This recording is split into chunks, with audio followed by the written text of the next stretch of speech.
Então, sem mais delongas, Romanos capítulo 12, eu voltei a estudar esse texto e eu achei interessante nós voltarmos nele. Eu já preguei ele aqui, nos meus arquivos eu preguei ele em janeiro de 2021, nos meus arquivos, mas eu estava estudando e eu achei interessante a gente voltar nele. É sempre bom a gente voltar na palavra de Deus. E eu acho interessante que tem texto da Bíblia que eu já preguei e eu vou para ele, parece que eu não conheço o texto. Aí eu fico pensando, mas se eu não lembro, imagina, eu que fiz, né? Então, por isso que eu prego com muita tranquilidade, né? Porque a gente precisa de ser lembrado, né? A gente precisa de atenção, a gente precisa constantemente de voltar às Escrituras. Eu estava lendo sobre aconselhamento bíblico, né? E aconselhamento bíblico na dinâmica da como que chama? Déficit de atenção. Então, déficit de atenção é um distúrbio, fato. E como a gente vai lidar com essas questões biblicamente? Então, quando a gente olha para as Escrituras, principalmente lá em Provérbios, nos chama a prestar atenção. Preste atenção, preste atenção, preste atenção. E como a gente lida biblicamente com isso? Prestando atenção. Então, o esforço para quem sofre desse distúrbio é muito maior. Então, não é porque ele tem algo que ele está isento de não prestar atenção. O esforço dele é dobrado, porque a Bíblia nos chama a prestar atenção. Se ele tem déficit, se ele rapidamente, constantemente, ele desvia as atenções, então a Bíblia nos chama a nos esforçar mais ainda em Cristo Jesus, através do poder do Espírito, para que a nossa atenção se volte às Escrituras, se volte à leitura, se volte a prestar constantemente atenção naquilo que Deus quer de nós. Há várias exortações nas Escrituras sobre lembrai-vos, lembrai-vos. Então é Deus nos chamando a prestar atenção, dá uma ré, volta, a gente precisa de rever, a gente precisa de prestar atenção. Então, na dinâmica da nossa vida, onde nós sofremos o impacto do pecado, e nós temos o pecado implantado em nós, meus irmãos, uns mais do que os outros têm que se esforçar mais. Então, dificuldades não é desculpa para você relaxar, folgar e não fazer. A Bíblia não nos dá essa permissão. Por isso que na força e no poder do nosso Deus, do Espírito que habita em nós, meus irmãos, a gente vai, e a gente esforça, porque Deus está conosco e nós não estamos só. Então, Romanos 12, dos versos 1 e 2, texto conhecido, mas gostaria que nós pensássemos mais uma vez sobre ele, diz: rogo-vos, pois, irmãos, pelas misericórdias de Deus, que apresenteis o vosso corpo por sacrifício vivo, santo e agradável a Deus, que é o vosso culto racional. E não vos conformeis com este século, mas transformai-vos pela renovação da vossa mente, para que experimenteis qual seja a boa, agradável e perfeita vontade de Deus. Vamos orar? Pai, abençoa a Tua palavra, que é inerrante e suficiente, que é capaz de transformar as nossas vidas, capaz de produzir vida onde há morte, capaz de produzir um coração de carne onde há um coração de pedra. Que o Espírito Santo do Senhor, que é o único capaz de agir nos corações, de abrir o entendimento e trazer luz, nos convencendo do pecado, da justiça e do juízo, que o Senhor trabalhe nos nossos corações aqui, meu Deus, para que possamos nos arrepender daquilo que nós temos feito, que desagrada ao Senhor, que afronta ao Senhor, e que nós possamos converter dos nossos maus caminhos, meu Deus, e viver para a glória do Senhor e não para a nossa própria glória, Pai. Nos abençoe em nome de Jesus. Meus irmãos, então, Paulo, quando ele escreve a carta aos Romanos, Paulo, ele tem a intenção primária de fazer com que aquela comunidade participasse do ministério dele. Lembre-se, Paulo é um missionário. Então, Paulo, como todo bom missionário, ele pede ajuda, ele precisa de sustento, né? A Mari agora conheceu o casal de missionário que vive exclusivamente da obra, e pessoas que precisam de sustento. O carro do Jonathan quebrou lá, né? o carro do Jonathan quebrou lá e o missionário precisa de sustento. Quem é o sustento dele? Nós, a igreja, né? E Paulo, ele precisava de ir pregar até os confins da terra. Então ele tinha em mente de ir, por exemplo, até na Espanha, que até então eles pensavam que era o lugar mais longe da terra, eram os confins da terra. Então ele queria parceiros, e aí ele escreve para essa igreja, porque lá ele acreditava que era um lugar longínquo e ele queria ir lá. E Paulo, meus irmãos, como você já deve ter visto na carta, ele nunca tinha ido a Roma, ele não conhece os irmãos ao qual ele escreve a carta. Por isso que quando ele vai começar a carta, nós já vimos isso, Paulo é muito questionado no seu apostolado.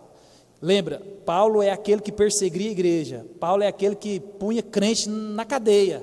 Era crente, Paulo arrastava rua fora e surrava, apedrejava, prendia. Paulo, ele segurou as roupas daqueles que estavam apedrejando Estevão. Então, ele começa a carta dizendo: Paulo, servo de Jesus, chamado para ser apóstolo, separado para o evangelho de Deus. Então ele também confirma o seu apostolado. Ei, eu sou apóstolo chamado por Cristo. E em seguida, meus irmãos, ele fala de sua vontade de ir visitar esses irmãos, de compartilhar um dom espiritual, que a fé é mútua, a fé ela vivida, a fé ela compartilhada, ela acalma o nosso coração. Eu não sei se você tem, e eu quero te encorajar a ter. Se você não tem uma pessoa na sua vida que você compartilha a fé, você não sabe o que você está perdendo. Eu, por exemplo, eu tenho um amigo meu, e nós, toda sexta-feira de manhã, eu e ele, a gente lê alguns materiais, a gente conversa, e a gente abre o coração para o outro, né?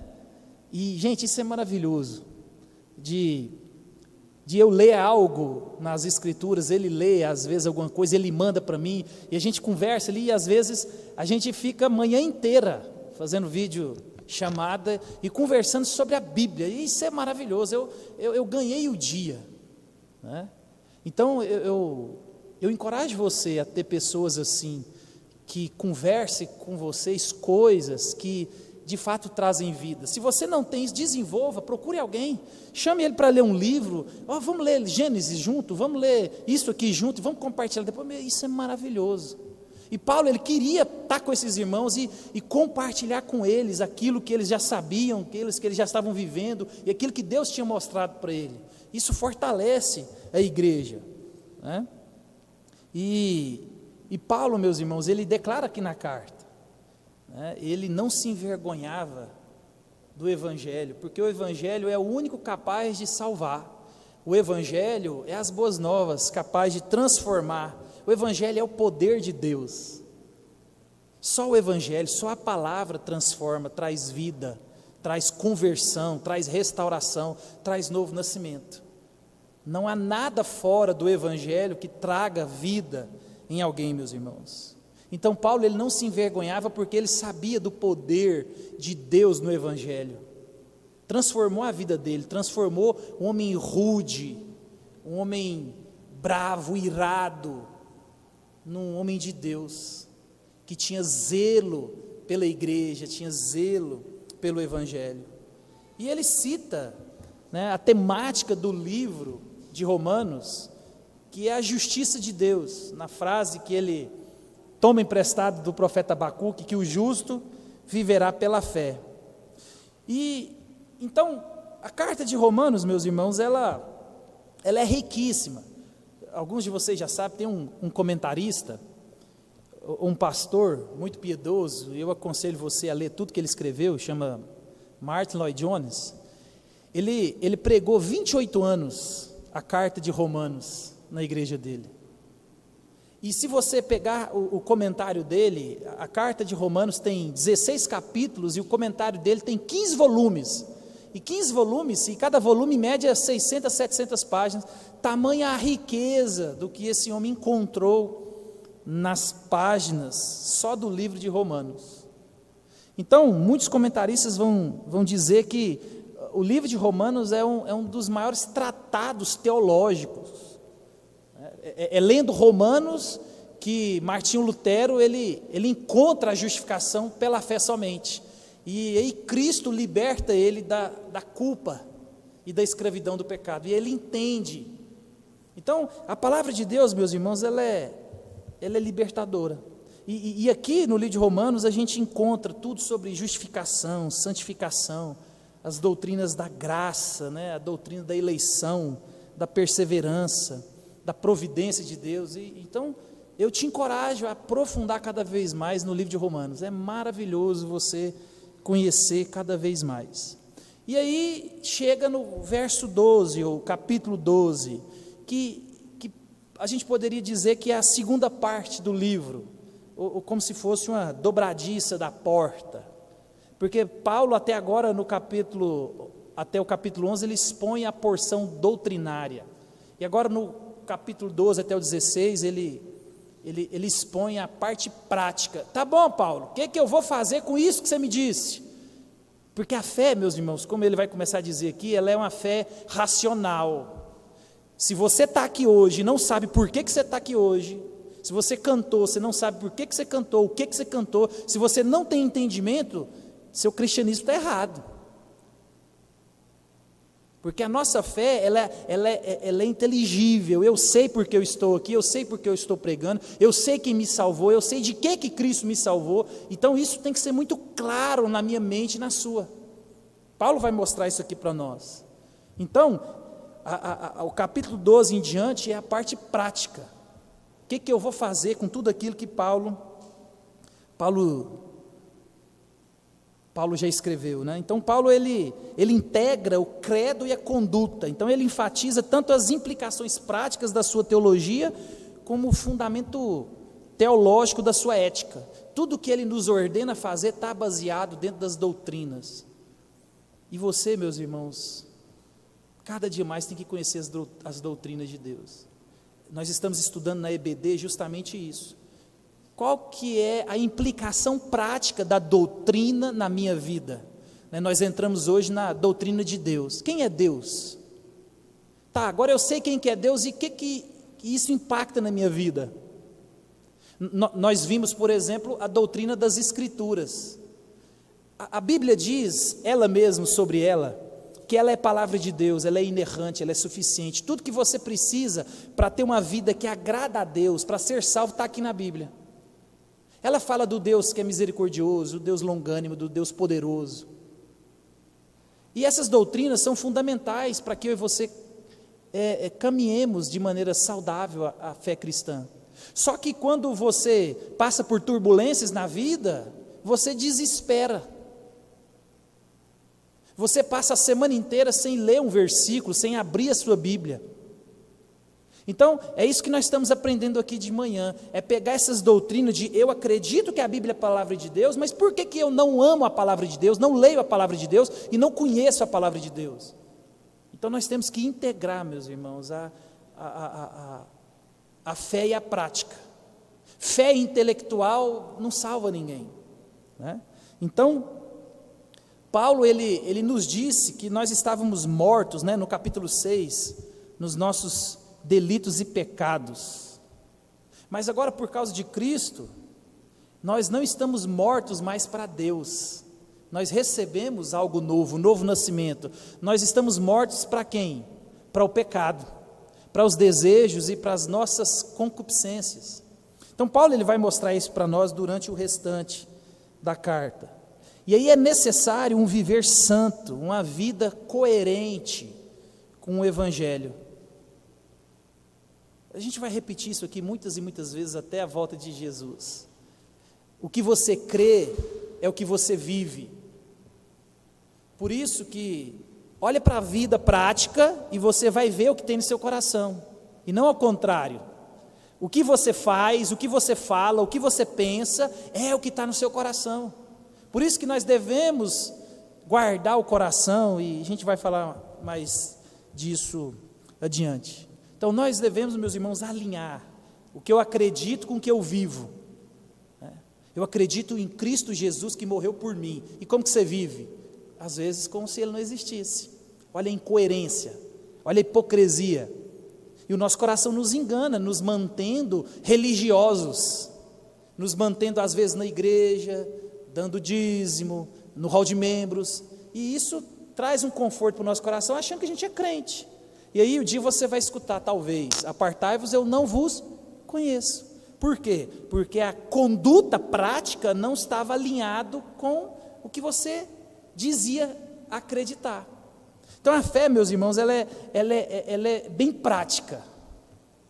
A fé cristã, ela é bem prática. Por isso que é muito simples a gente observar quem é crente e quem não é. Basta a gente chegar perto. Basta a gente viver um pouco mais perto das pessoas. E aí, meus irmãos, ele começa no verso 1 dizendo assim, rogo-vos, pois, irmãos, pelas misericórdias de Deus, que apresenteis o vosso corpo por sacrifício vivo, santo e agradável a Deus, que é o vosso culto racional. Paulo, meus irmãos, ele mostra na carta de Efésios, ele mostra aqui para mim e para você, em toda a carta aos Romanos, a nossa condição. Paulo entendia isso. Paulo vai dizer, não há um justo sequer, não há quem peque, não há quem busque a Deus. Então, observa, Paulo está dizendo assim, você peca, não há, eu sou bom, pastor, eu vou para o céu, porque não, a Bíblia diz que não há um justo, não há quem peque, não há quem busque a Deus. Imagina, a Bíblia está falando que ninguém de pronto, ninguém voluntariamente acorda de manhã e fala, nossa, eu vou para Cristo, eu vou para a igreja. Não. Então Paulo, ele entendia a condição do homem. Essa é a condição do homem, meus irmãos, sem Cristo. Paulo, ele sabia disso, ele informa isso para mim e para você, porque se você não entender a condição que você se encontra ou se encontrava, você nunca vai conseguir cultuar a Deus da maneira correta. E aí você oferece para Deus um culto estranho, ou fogo estranho, ou qualquer outra coisa que você queira chamar. Ali no gabinete, antes de começar o culto, eu estava lendo sobre teologia do culto, né? Princípio regulador do culto. E a gente incorre em erros gravíssimos, porque muitas pessoas caem naquela frase de, não, se a Bíblia não proibiu, pode. Não! Se a Bíblia não falou nada, eu não faço. Não é porque a Bíblia não falou, eu faço, eu estou autorizado. E se tratando de culto, tem muitas pessoas que inserem coisas no culto, inserem coisas na igreja, de que Deus nunca falou que era para fazer. Então, da mesma maneira, quando Nadab e Abiú ofereceram fogo estranho, Uzá pôs a mão na arca, Saul, ele tenta fazer sacrifício. Então observa, Deus deixou regulado como que devia ser cultuado. Então quando alguém vai além do que ele prescreveu, Deus se levanta em indignação. Em quase todos esses casos, né, morreram as pessoas. Porque se você não conhecer ao Deus a qual você serve, a probabilidade de você não ser salvo é altíssima, altíssima. Então nós devemos conhecer a Deus, e Paulo, ele entendia isso. Por isso, meus irmãos, ele começa o versículo chamando, suplicando, implorando, rogo-vos. Então Paulo está querendo chamar a mim e a você na urgência do Evangelho. Meu irmão, você não tem tempo suficiente para se acertar com Jesus. Não tem. Não tem. Você não sabe se já são 8 horas ali, se 8h15 você vai estar vivo. Você não tem essa certeza. Por isso que Paulo nos chama, se acerte com Jesus agora. Não deixa para amanhã. Porque amanhã pode ter um hino, né? Amanhã pode ser tarde. Meu irmão, essa é a certeza que nós temos. E as pessoas brincam com Deus. O Evangelho, ele é urgente. Pessoas que você conhece, que morreram essa semana, talvez estão queimando no inferno hoje. Isso é sério, há uma realidade do inferno. Pessoas que não entregaram a sua vida a Cristo, que não viveram para Cristo, que não priorizaram o reino de Deus, estão no inferno hoje. E muitos frequentaram bancos de igreja. Então Paulo, meus irmãos, ele nos chama para a urgência. É urgente o que eu vou falar, rogo-vos, suplico, imploro, meus irmãos. E aí ele continua no pois. E todas as vezes que tiver um pois ou um portanto, no entanto, entretanto, então, nas escrituras, meus irmãos, você acende a luz. Ele está querendo reforçar alguma coisa, ele está querendo dar ênfase a alguma coisa. Então, quando ele fala pois o quê? Pois tudo aquilo que ele falou. Então, ele nos chama a olhar no retrovisor do livro de Romanos. Eu tenho que olhar do capítulo 1 até o capítulo 11, para entender sobre o que ele vai falar agora, né?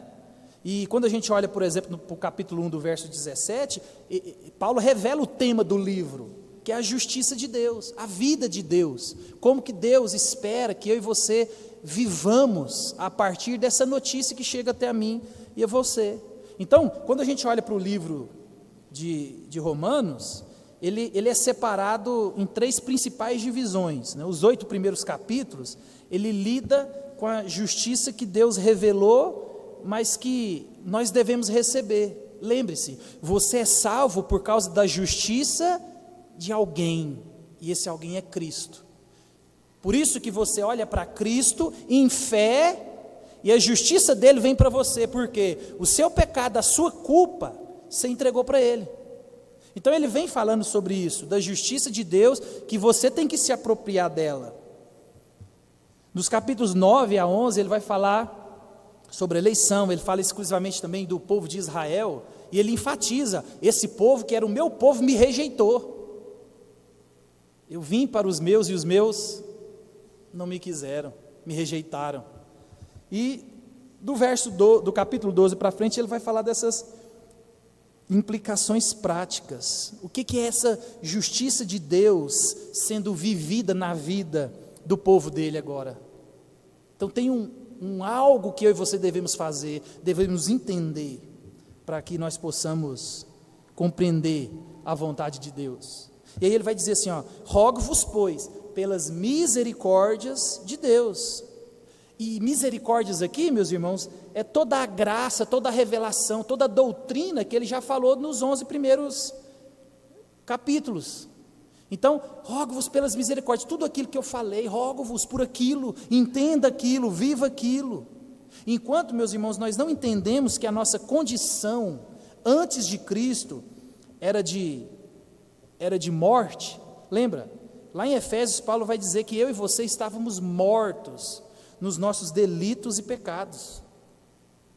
Enquanto eu e você não entendemos quem nós éramos, quem nós somos, de onde Deus nos tirou e o que Deus espera de nós, você e eu nunca vamos cultuar a Deus na maneira que Ele agrada, na maneira que Deus receba esse culto. Você já parou para pensar nisso? Talvez o seu culto é um culto que Deus repudia. Talvez o seu culto, o meu culto, é um culto que Deus abomina. Meus irmãos, não pense que não tem nada a ver a maneira como você vem para o culto. Tem tudo a ver. Eu busco adoradores que me adorem em espírito e em verdade. Por isso que às vezes, quando eu falo, algumas vezes, meus irmãos, aproveite o domingo, descanse depois do almoço, durma, descanse o corpo físico, para a noite você cultuar, você está com a mente ligada, para o que vai ser pregado, para aquilo que vai ser cantado, para você entender a mensagem.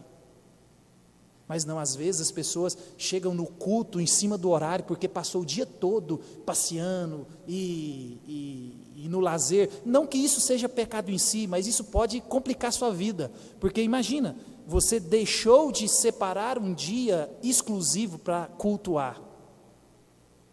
Eu tinha muito problema com isso, principalmente quando eu namorei com a Janinha.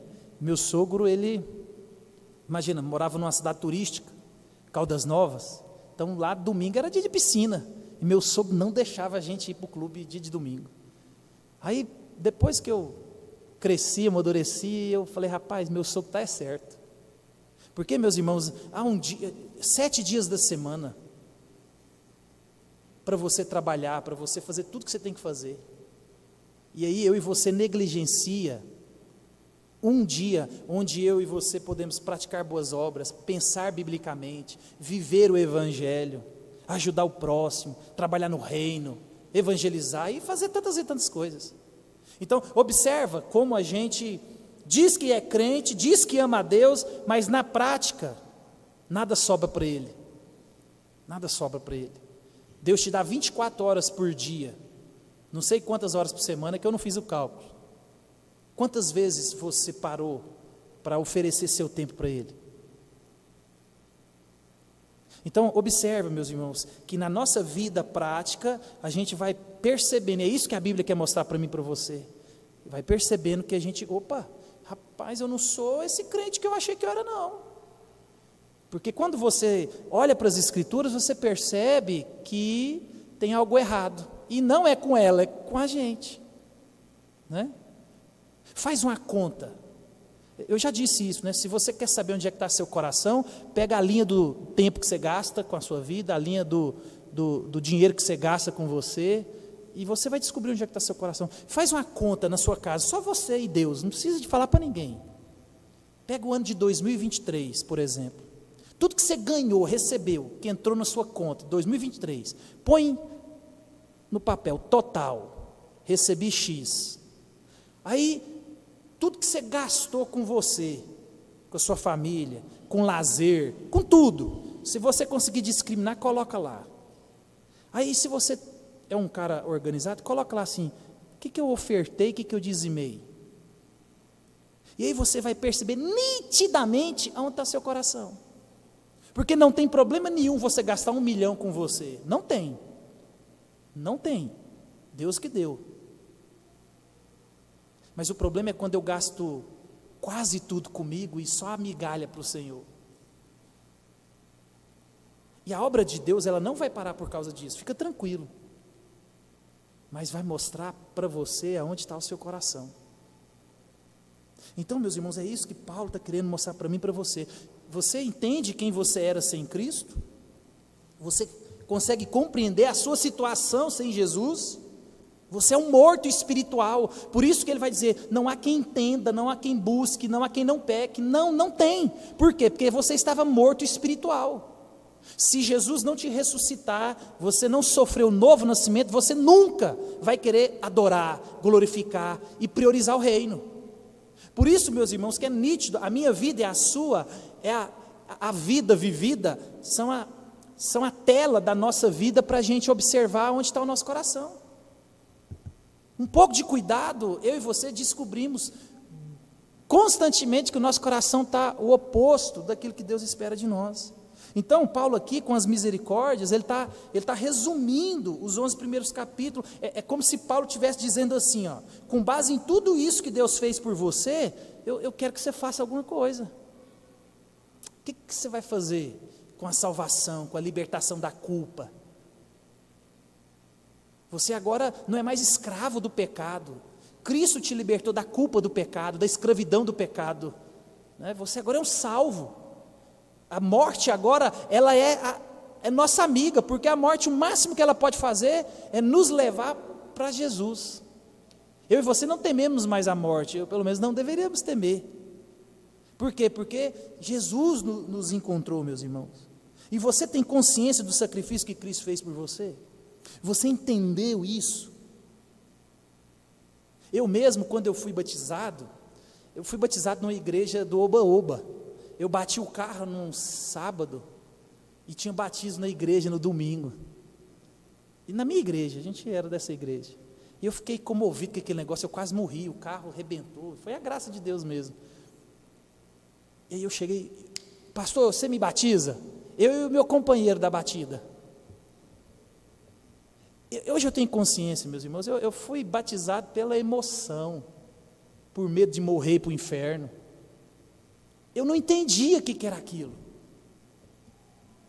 Então, eu não anulo meu batismo, porque eu entendo que eu fui batizado no nome do Pai, do Filho e do Espírito Santo, e tem outras implicações, que hoje eu entendo. Mas o fato é que quando eu desci as águas, eu fiz aquilo motivado com motivações erradas. Eu não tinha entendido o Evangelho, eu não tinha entendido quem eu era, o que Deus fez por mim. E quantos de nós não foi assim? Quantos de nós aqui desceu as águas e não sabe nada?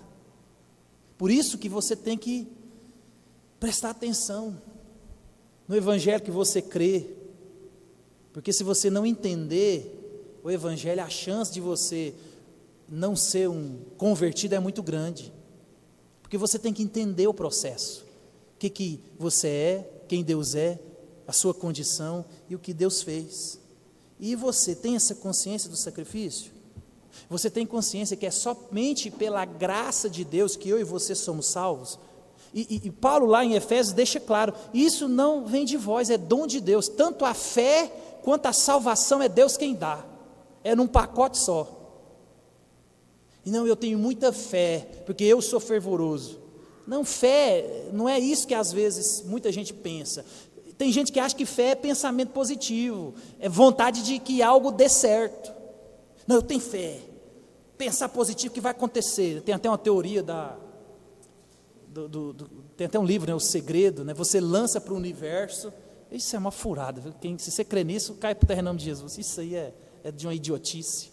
Então, você lança para o universo aquilo que você quer, e o universo responde, você atrai, lei da atração, lembrei. Gente, isso é furada, viu? Então isso não funciona.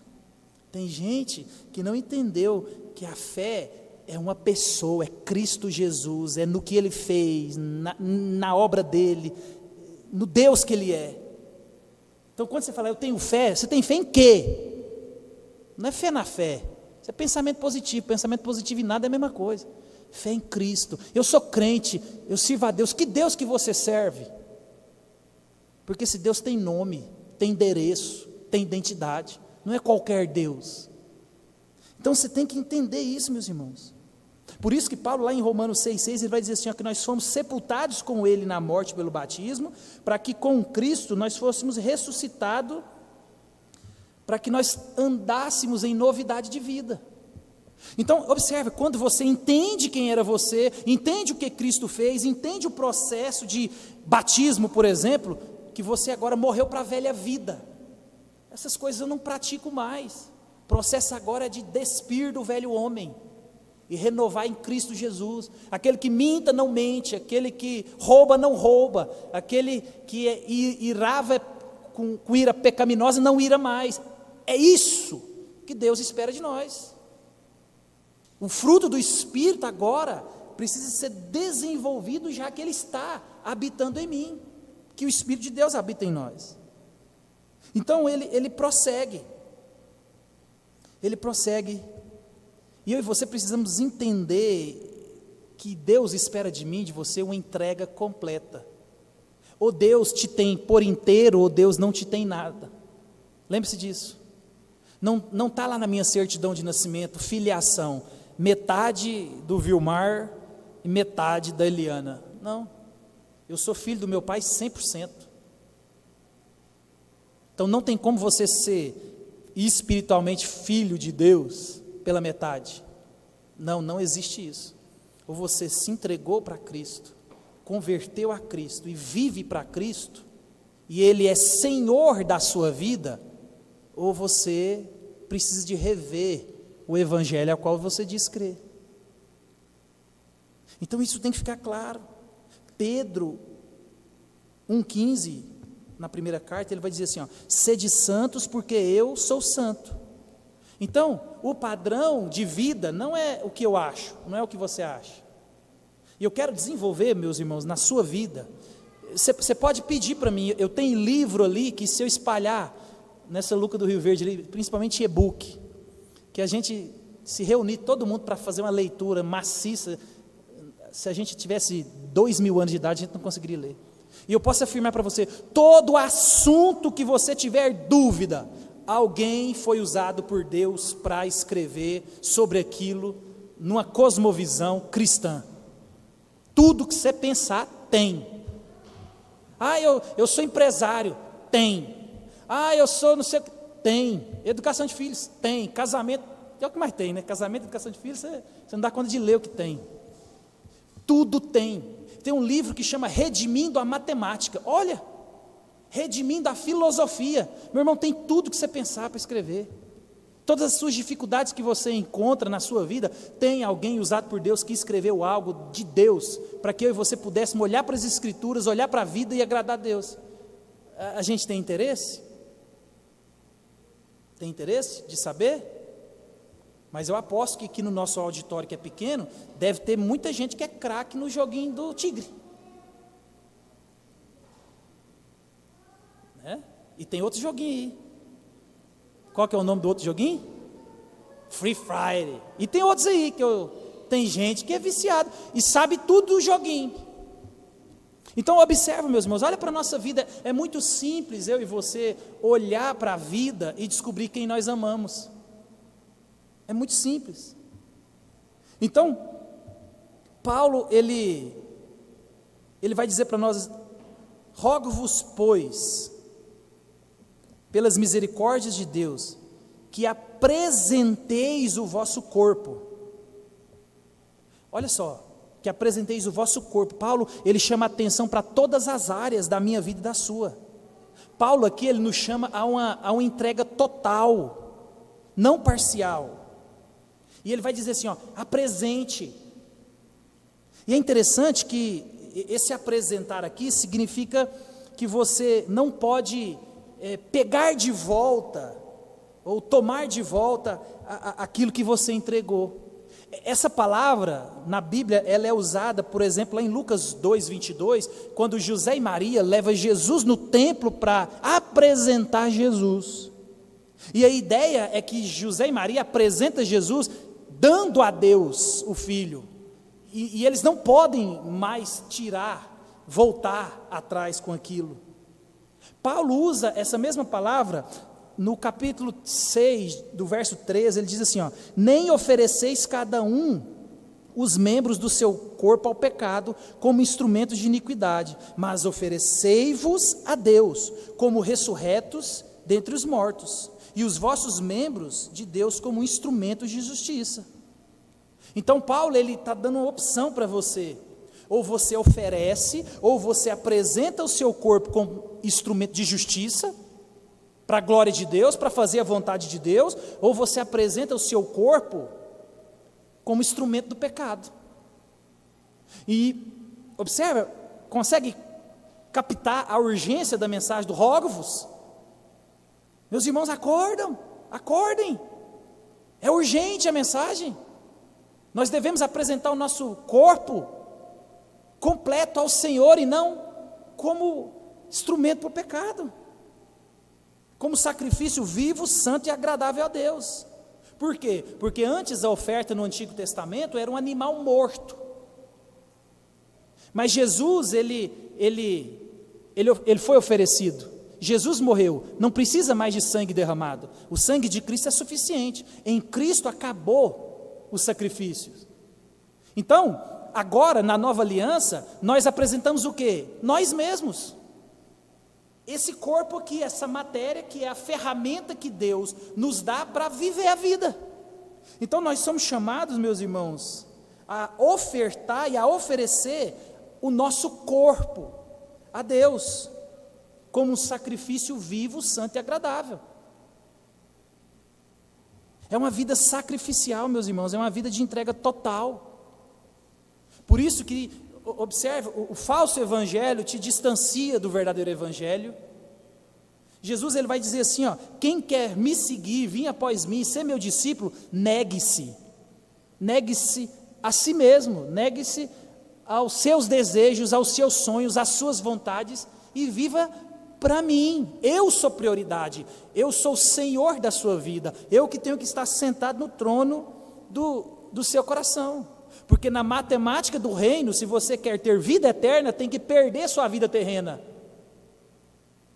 Para ganhar vida eterna, para morrer e ir para o céu, tem que perder a sua vida aqui. Você tem que renunciar às suas vontades, os seus desejos, e viver essa justiça que é de Deus, e não a sua justiça própria. Por isso, meus irmãos, que a Bíblia espera de mim e de você uma vida que glorifica a Deus em todos os aspectos. Deus tem que olhar para o meu casamento e glorificar a Deus, para a educação dos meus filhos e glorificar a Deus, eu no trabalho e Deus ser glorificado, eu nos meus relacionamentos com todas as pessoas e em todos os lugares. Nós temos que começar a partir de nós a parar com esse pensamento de que crente é sem vergonha, crente é safado, crente é não sei o quê, porque foi isso que nós ganhamos nos últimos anos. As pessoas não nos veem mais com os bons olhos por causa dos falsos crentes que frequentaram a igreja. Pessoas que se dizem ser de Deus, mas não são, porque não se entregaram ao Senhor. E Ele espera que eu e você glorifiquemos a Ele em todos os aspectos da nossa vida. E Ele vai dizer num culto racional, ou talvez o culto espiritual, dependendo da tradução. E Paulo aqui, ele usa a palavra no grego que nos remete da nossa palavra lógica no português. Porque o nosso culto, ele é lógico, o nosso culto, ele é sensato, o nosso culto, ele tem entendimento. A gente não cultua aqui por cultuar. Por isso que você tem que entender toda essa dinâmica. Paulo está querendo chamar minha atenção e a sua para um culto, aquilo que Jesus disse para a mulher na boca do poço, né? Ele procura adoradores que o adorem em espírito e em verdade. A mulher samaritana perguntou: Senhor, como é que adora? É em Jerusalém ou em Samaria? Não, você não entendeu, nem em Jerusalém, nem em Samaria. É um espírito quebrantado, uma motivação correta. Deus, Ele está preocupado com o lado de dentro. A transformação, ela nunca acontece de fora para dentro, é de dentro para fora. Deus busca isso. E Deus, meus irmãos, Ele espera que eu e você façamos alguma coisa. E com isso aqui, nós temos que entender que nós devemos ser reativos a algumas coisas. O que você vai fazer com relação a isso? Às vezes a gente oferece o mínimo que a gente pode. Eu já contei para vocês aqui a história dos mercenários. Todo mundo aqui já ouviu na história, existiam os mercenários. Mercenários eram um grupo de guerreiros, né, que lutavam por qualquer coisa, por qualquer país, e pagava, eles lutavam. E esses mercenários, se você olhar para a história, eles foram contratados, alguns deles, para lutar nas cruzadas, em nome da igreja, em nome de Deus. E tinha uma exigência para entrar na legião dos... acabei de falar o nome agora, esqueci. Eu vou lembrar. Das cruzadas. E eles tinham que ser batizados. É interessante que a história conta que alguns desses mercenários, quando eram batizados, quando eles desciam as águas, eles deixavam a mão de fora com a espada. E a declaração era: não, eu estou convertido aqui, eu estou me entregando ao Senhor, mas a minha espada não. E muita gente faz isso dentro da igreja. Muita gente se entrega ao Senhor, mas, Senhor, eu estou entregando ao Senhor, mas meu casamento, o Senhor não tem nada a ver com isso. Minha educação dos filhos, o Senhor também não tem nada a ver com isso. Minha vida particular, no trabalho, o Senhor não tem nada a ver com isso. Tem muita gente que na hora de batizar, tira a carteira do bolso e põe para fora. O Senhor não tem nada a ver com a minha vida financeira. O dinheiro é meu, não é seu não. Então, meus irmãos, Deus, Ele está querendo que nós entendamos que eu e você devemos oferecer a Deus de maneira completa. Ou você é todo de Deus, ou você não é nada de Deus. Por isso que nós devemos cultuar a Deus de maneira santa. E você só consegue fazer isso quando você conhece quem é Deus. E aí ele continua no verso 2, ele vai dizer assim: e não vos conformeis com este século, mas transformai-vos pela renovação da vossa mente, para que experimenteis qual seja a boa, a agradável e perfeita vontade de Deus. Então, não vos conformeis com este século, não amoldeis. Lembre, o mundo tem um padrão. Paulo está falando assim: ei, você não é uma água, né? Igual o Bauman, o filósofo da sociedade líquida, né? Um mundo líquido, onde tudo toma forma do pensamento de qualquer pessoa. Paulo está dizendo assim: ei, você não é um crente líquido, que se você está no mundo, você vive como mundo, se você está na gandaia, se você está fora, se você está na igreja, não. A ideia é: não se amolde à forma do mundo. O padrão do mundo não é o padrão que Deus espera de mim e de você. Não se conformar, não é, posso fazer nada, deixa para lá. Não, não é isso que ele está dizendo aqui. É não se amoldar, não parecer, não tomar a forma do mundo, em todos os aspectos. Coríntios 4 diz assim, 2 Coríntios, nos quais o Deus deste século cegou o entendimento dos incrédulos, para que lhes não resplandecesse a luz do Evangelho de Cristo, a qual é a imagem de Deus. Meus irmãos, o mundo é hostil ao Evangelho. Eu estava lá em Anápolis agora, nas minhas férias, e eu e a Janinha tivemos problema lá, porque vocês vão levar a Júlia para a Federal? Uai, o que tem? O mundo é hostil ao Evangelho, não é só a Federal, qualquer faculdade. Na verdade, é a igreja que é o lugar onde não é hostil ao Evangelho. Fora a igreja, tudo é hostil ao Evangelho. Mas como é que você vai fazer? Então, observe, as pessoas não confiam em Deus, não se preparam para nada. Querem agir na própria força do braço. Como se eu pudesse segurar o ímpeto e os desejos pecaminosos do meu filho, dos meus filhos, ou de alguém aqui da igreja. Não, eu vou te amarrar, não vou te mandar para lá, vou te amarrar, não faz isso. Não! Os mosteiros, eles foram inventados justamente porque eles achavam, não, vamos ficar presos aqui dentro de uma sala, e aí eles descobriram que o problema está do lado de dentro, não está do lado de fora, meus irmãos. Mas é por quê? Porque a igreja, para encher de gente, a igreja para ter plateia, ela pinta a parede de preto, ela põe um worship, e aí ela faz tudo que precisa de fazer, mas não prega o Evangelho. Porque você tem que se sentir bem, você tem que se sentir confortável. Aqui não é lugar de você se sentir confortável, não, meu amigo. Aqui é para você sair daqui grilado, chateado, com raiva, e mudar de vida. Se você sair daqui confortável e achando que o culto foi lindo, maravilhoso, eu preguei errado.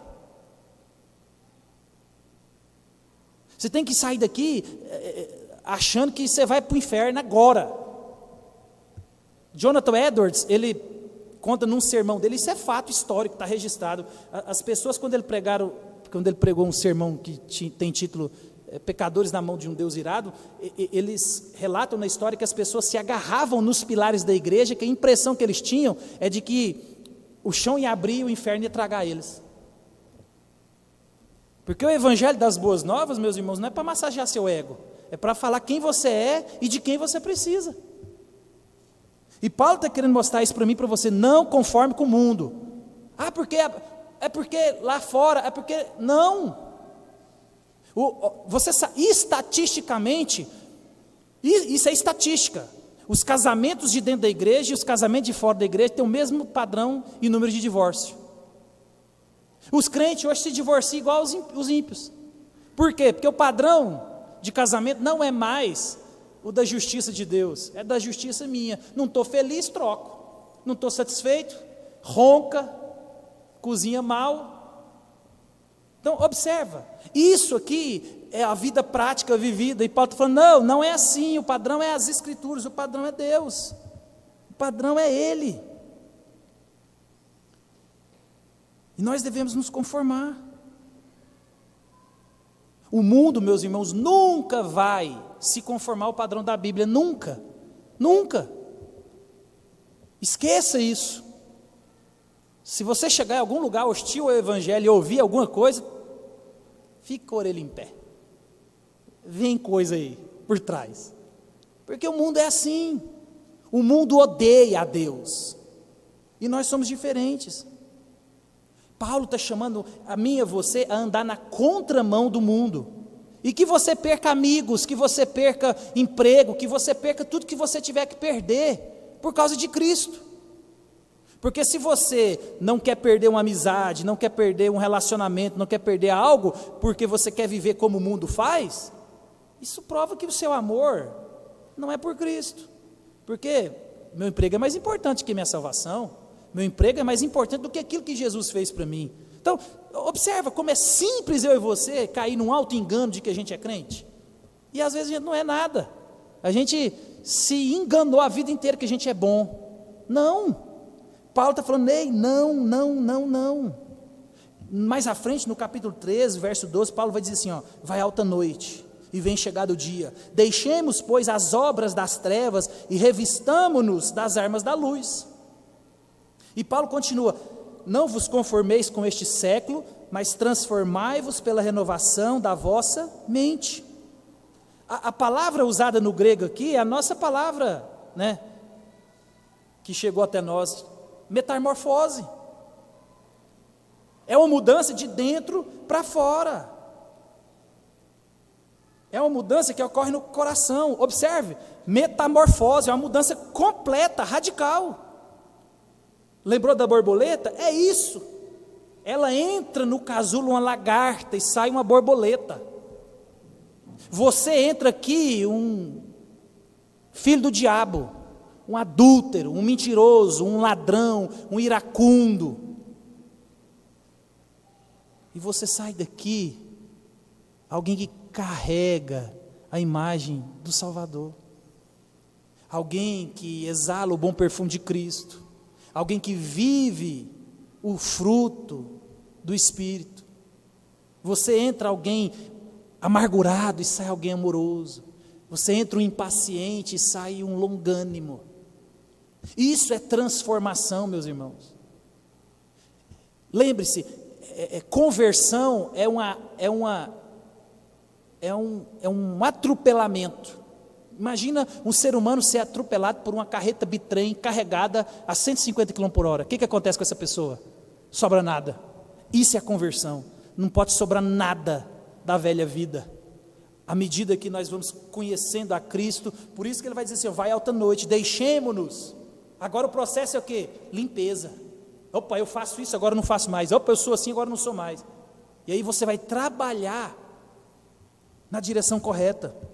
Vai se conformar com a coisa correta. E é interessante que essa frase aqui, na construção, na gramática grega, ela coloca a transformação como algo passivo. Já estudamos isso no português, né? Passivo e ativo, né? E a renovação aqui, a construção da gramática, ela é ativa. Então, a transformação você recebe, a renovação você pratica. Porque transformação quem faz é Deus. Deus te transformou, uma largata feia, numa borboleta. Mas a renovação da mente, quem faz é você. É você. É você agora que no processo de santificação, aquilo que você ouve, aquilo que você vê, aquilo que você faz. Por isso que Paulo em Colossenses vai dizer assim, ó, habite ricamente em vós a palavra de Cristo.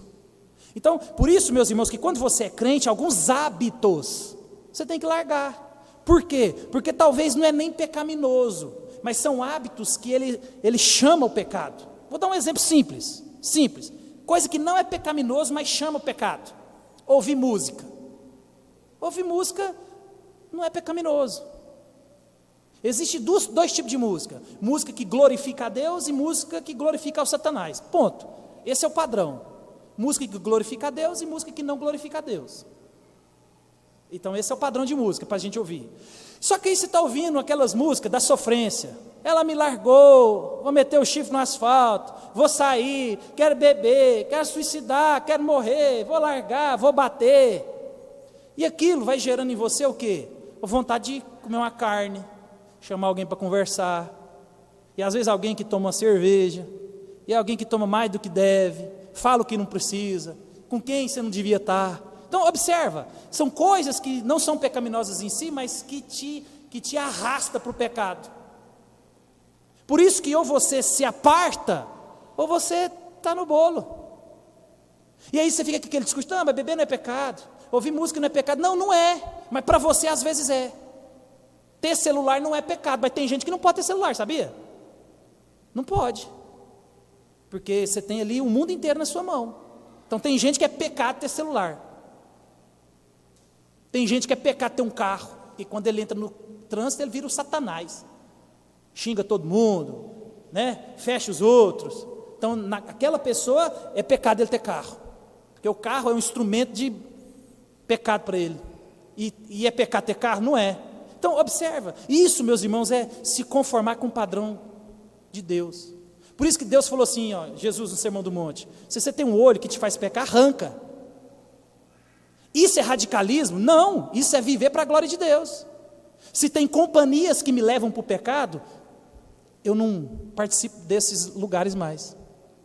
Porque Jesus, quando ele sentava com um pecador, Jesus estava ensinando, pregando e mostrando a vida, não ao contrário.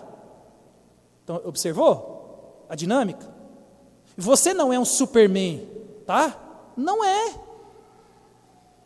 Resistir ao diabo, e ele fugirá de vós. Mas do pecado você corre. Esse é o remédio. O remédio, José mostrou para a gente lá no Egito. Tem uma mulher bonita, eu tenho dificuldade com ela, eu estou fora. Ela está aqui, eu estou lá. Eu tenho problema com certo tipo de pessoas, com certo tipo de conversa, com certo tipo de lugar, eu não vou. É isso que a gente tem feito? Isso é renovação da mente, isso é conversão, isso é o que Deus espera de mim e de você. E se você não tem trabalhado assim, está errado. Então observa, Deus espera de mim e de você um amadurecimento. Você não converteu hoje, amanhã você vai ser um crente top. Não, isso não existe. Você precisa de conhecer, progredir, se despir, revestir. Só que alguém está preocupado com isso? Há uma preocupação sua no ano de 2024, ser mais fiel na oração, ser mais fiel no culto, nos dízimos, na oferta, envolver no ministério, pregar o evangelho para alguém, trazer alguém para a igreja, faz parte do seu plano de ação 2024? Então observa, o seu plano de ação, plano de 2024, tem alguma coisa, e aí você vê lá na sua casa, com você e você, tem alguma coisa que está reino de Deus? Tem? Ou a lista que você colocou para 2024 tem mais sobre você, seu reino, ou sobre o reino de Deus? Então observe, meus irmãos. Então o objetivo, meus irmãos, da vida cristã não consiste simplesmente no inconformismo. Inconformismo é fácil, é transformação. O padrão é alto mesmo, é isso que Ele espera de nós. Eu e você, nós devemos nos revestir do novo homem. E como que a gente se reveste do novo homem? No pleno conhecimento de Cristo. Eu preciso de me conhecer, pastor. Conhece a Deus, conhece a Cristo, que você vai se conhecer como ninguém. Você não conhece a si mesmo sem conhecer a quem te criou. Quanto mais você se aproxima de Cristo, mais você conhece quem você é. E quando eu e você começamos a renovar a nossa mente, meus irmãos, aí acontece uma coisa que Paulo vai mostrar aqui.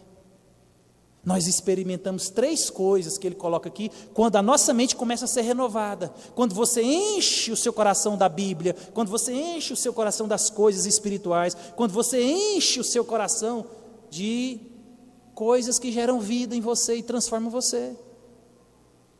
Por que é 200 dias letivos do ano? Porque se fosse só 10, ninguém aprendia a matéria. Aí a gente quer aprender de Deus, a gente não lê a Bíblia. A gente, além de não ler a Bíblia, a gente não ora. Além de não ler a Bíblia, não orar, a gente não vem para o culto. Aí você ficou contaminado a semana inteira com outras coisas e vem cá e senta aqui 2 horas. E nessas 2 horas eu garanto, porque eu estou aqui vendo todo mundo, tem muita gente que fica ligado 5 minutos. Está pensando na morte da bezerra, está pensando o que ele vai jantar, está pensando em qualquer coisa. Está pensando e não está no culto. Então, observa. Por isso, meus irmãos, que quando você está sentado aqui no banco e seu pensamento vagueia, Senhor, tenha misericórdia de mim, eu quero cultuar o Senhor. Concentra. Observa, é esforço, meu irmão. O problema é que a gente acha que está na igreja. Por isso que o culto é ruim para muita gente. Porque se alguém chegar aqui na frente, eu não gosto desse pregador não, você já fecha o coração como se ele não tivesse palavra de Deus para você. Ele está pregando a palavra de Deus, não está pregando a vida dele. Então, observe, meus irmãos, a gente precisa de entender isso. E a renovação da mente é isso tudo e muito mais que a gente vai desenvolvendo e crescendo. E aí, quando a gente começa a renovar a nossa mente, Paulo ele vai dizer aqui que nós vamos experimentar, ou testar, ou provar 3 coisas. Ele vai falar da vontade de Deus. E aí eu e você vamos experimentar a vontade de Deus, que é o quê? Boa. E boa aqui... A palavra boa na nossa gramática, ela ficou muito insuficiente. Você gostou da comida? É boa. Fica aquele negócio, sabe assim, xoxo. Mas o boa aqui, do grego, é um bom. Algo que não tem nada o que acrescentar, é excelente, é equiparado a Deus. Existe, eles colocam até essa palavra em outros lugares para arremeter a Deus. Então, você vai experimentar a boa, o que tem de melhor da vontade de Deus, porque ela é agradável. Ou seja, você não precisa de adicionar ou tirar alguma coisa para melhorar, não, ela é na medida correta, ela é perfeita. Ela é boa, ela é agradável. Ela é totalmente absoluta. Não precisa de acrescentar e nem tirar nada. Não tem como você melhorar ela. E ele vai dizer da boa, da agradável e perfeita. E perfeita aqui é como Deus, porque combina com o seu caráter, quem Ele é. Então, às vezes você quer saber qual que é a vontade de Deus, e você até usa, porque a gente precisa saber qual que é a boa, perfeita. Ei, quando você começa a renovar sua mente, lendo as Escrituras, conhecendo a Jesus, conhecendo a revelação, você vai ver que a vontade de Deus, que é isso, conhecer a Ele, é boa, perfeito e agradável. Quando você conhece a Jesus, você vai começar a sentir a boa, perfeita e agradável vontade de Deus. Por quê? Você está se despindo do velho homem, transformando a sua mente, colocando o que é de Deus para dentro e tirando o que é ruim. E aí você vai experimentar. Consegue compreender agora a dinâmica do que Paulo está mostrando para nós? Então essa é a busca constante do crente. Mas às vezes as pessoas querem saber da vontade de Deus, com quem que eu caso, para onde eu viajo, que cor de carro eu compro. Não é isso que o texto está dizendo aqui. Você experimentar a boa, a perfeita e agradável vontade de Deus, é você amadurecer na fé, crescer na fé e em santidade. Aí você vai experimentar. É você no ano de 2023, ou no ano de 2025, ser um crente melhor do que esse ano de 2024. É se propor no seu coração a lutar contra os seus desejos, matar a sua carne e falar, eu vou ser um crente melhor. E aí você vai renovando, vai se enchendo daquilo, e lembra-se, você é dominado por aquilo que você está cheio. Está cheio do mundo, é dominado pelo mundo, fala igual o mundo, entendeu? É simples assim, a gente que complica. Então, meus irmãos, nós temos que entender essas coisas. Na medida que você renova a sua mente, você então vai experimentar essas coisas. E Ele espera isso de mim e de você. E aí, eu e você, nós conseguimos apresentar um culto agradável a Deus. Porque a minha vida é agradável a Deus.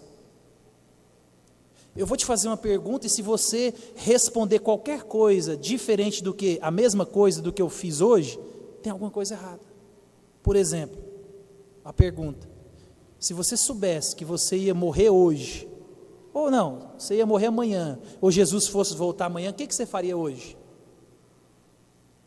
Se sua resposta não for, eu faria hoje o que eu fiz ontem, o que eu fiz antes de ontem, tem alguma coisa errada na sua vida.